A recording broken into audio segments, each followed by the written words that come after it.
Alright, gonna run through a quick Navisworks tutorial. The first thing I want you to do is go up to the big N in the upper left hand corner. Let's go to Options, and under General I just want to check Interface rather, Display Units, and just make sure you're set to feet and inches. So that's big N, Options, Interface, Display Units, feet and inches. So we're going to say OK. Next tab we're going to go up to is the BIM 360 tab. Select our project. So US, and then we're going to scroll down to CAR-T cell phase 2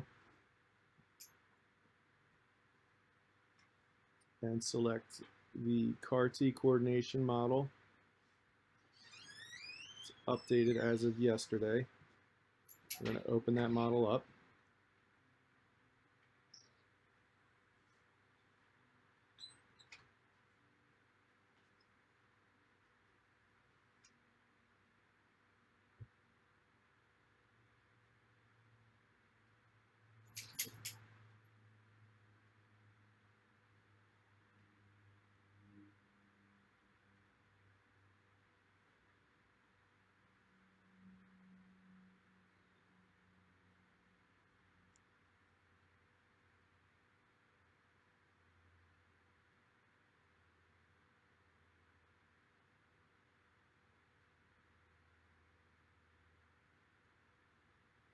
Okay, so we're in the model.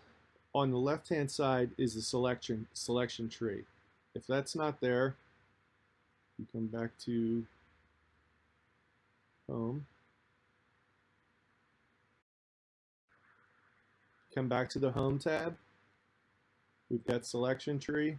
That'll put that back on, and pinning it will also keep it locked in place. These are a list of the models that are compiled here in this one merged model. On the left hand side we have our navigation tools, orbit, you've got the walk, which will let you walk around the model. Now if you're having issues and it's jumping around or it's too glitchy, up here in this corner we've got the Home tab, so that gets you to kind of just a zoomed out isometric view, and the zoom window tool over here on the left will get that dialed in for you. Now if you go to your view, I'm just looking at your list of questions, Rick, to make sure I'm doing these in order. So how to turn layers on and off. Each one of these models you can drill down into, and you can right click and say hide,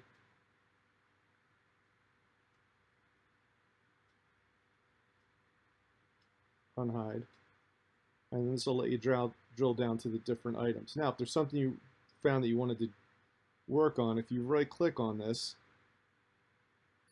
you can go to focus on item. Sometimes it'll zoom in, sometimes it won't, but this is where you can control your layers off and on. With regard to taking dimensions, I'm just going to zoom in. So here we're just up on the roof now.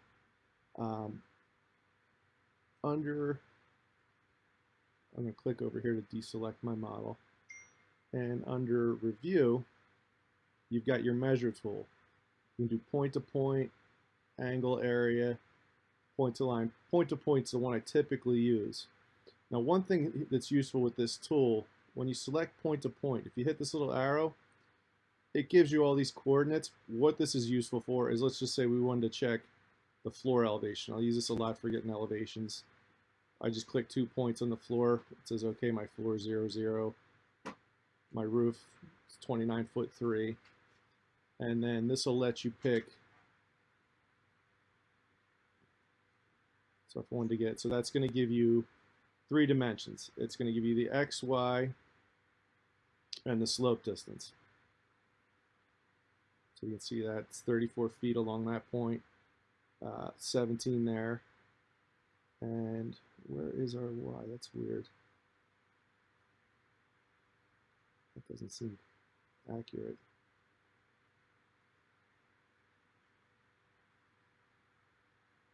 Oh, I'm sorry. It's giving you just because of how we picked it. So, and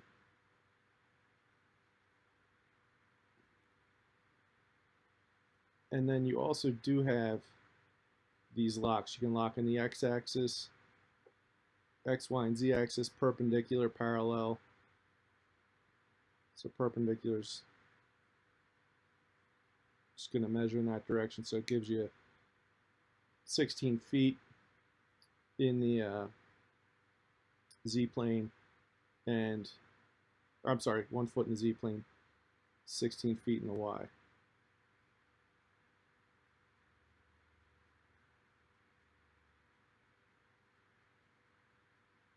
And I'm sorry, your z-plane being that little 1 foot 9 inches there. You can close this if you're just doing distance to distance. I'm not overly concerned about elevations. I still have the lock on. I typically just keep the locks off. Now, so if we dig into the model a little further, that's how to take dimensions. So dimensions, you review, measure, point to point.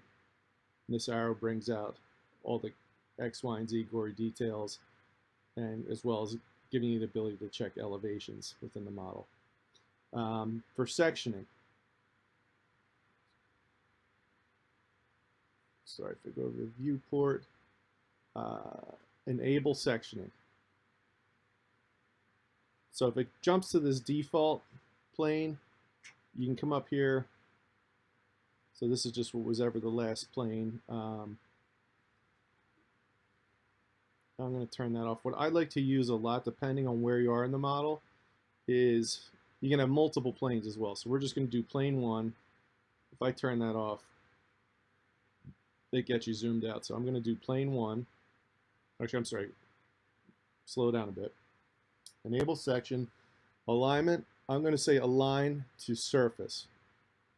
And then I'm going to turn. So if I pick this surface, so I'm going to align to surface, pick the surface, and then turn the plane on. My section box is now active to that plane. The other options you do have, you have right, front, top, where you can look at the view cube, but I think it's just quicker a lot of times, depending on where you are in the model, to pick align to plane. So now with your move tool, I'm sorry, I still have my measure tool on, I think. Escape out of that. It's now in sectioning. Move. I don't know why that's stuck like that. Give me a second.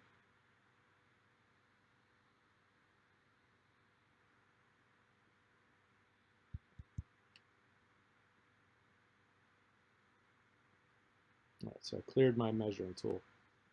That got me to stop measuring. That's what's jamming us up there. So I'm going to go align to surface, back to where we were, and now the move, this is called a gizmo. You can select which way you want to move in. Now if I wanted to turn this on for multiple planes, I could turn on plane 2, and I could tell it plane 2, I'm going to align to the top surface. Oops.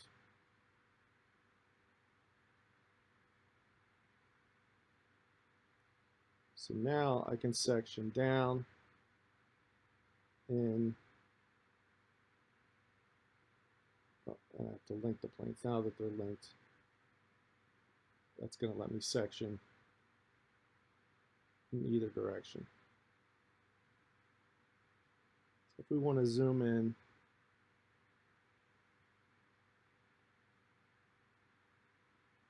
now you want to be careful. So now that we're in there, we've got our section, you want to turn move off. So I'm just going to jump in here and we can look at some more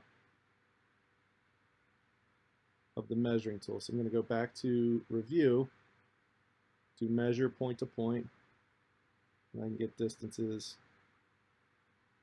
It's always helpful to zoom in.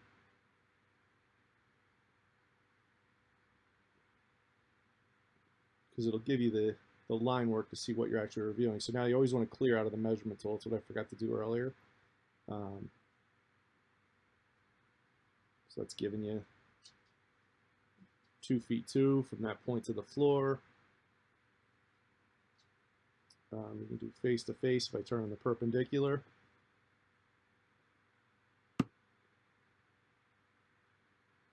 How to create section views, we just went over that. How to take dimensions, turn layers off and on.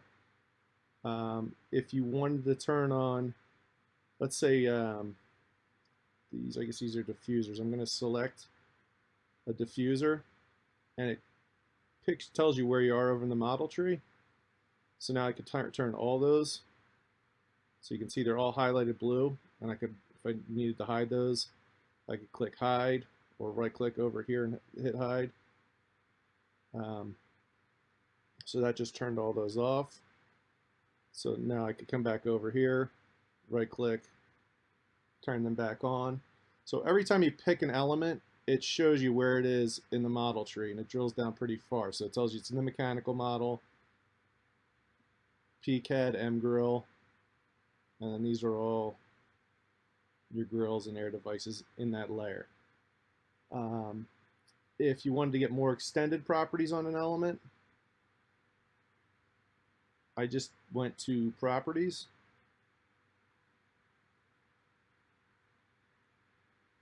I'm going to open this window a little further. So it's telling me ductwork modeling, it's a grid, handles, timeline, material, it's usually just the colors and model associations there. Clash detective, timeliner, we're really not using. I could get into the clash detector, just let me know, I'll do a tutorial on that too. Also with the selection tool, so I'm drilled down pretty far, so I'm going to hit escape to unselect. And now I could select this and say also tell it to select same type, and it should grab all of them. Select none is going to turn it off. You can do a selection box, which excuse me, isn't really helpful. It's just like an AutoCAD window. So that's just a quick overview. I'm looking at our tabs. I'm going to drill these guys back up for a second. So under our Home tab is where we're going to find the selection tree. Viewport is where your Enable Sectioning button is. If I turn sectioning off, it puts us back full model.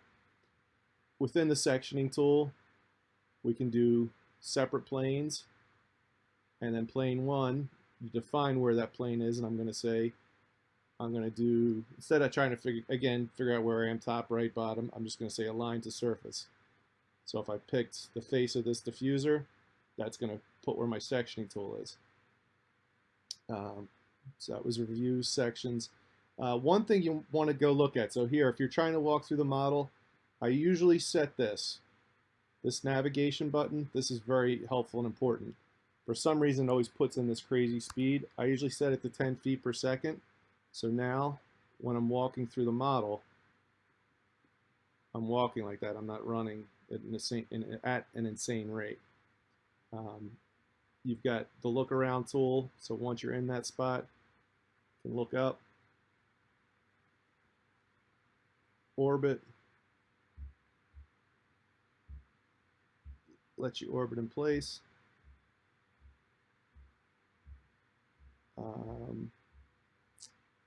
These are just different model elements. We don't really need to mess with those. Review is where our measure tool is. And when you're done with the measure tool, you always want to click clear. These red line tools are good for instantaneous markups. So if we wanted to highlight something here, like I said, they're not the, you kind of got to click around. to make a cloud, and then you could put your text in. Say, look at this. So if you do go to all that work under your viewport, you could hit Save Viewport. So that gives your Save Viewport tree. So now that's something I could export.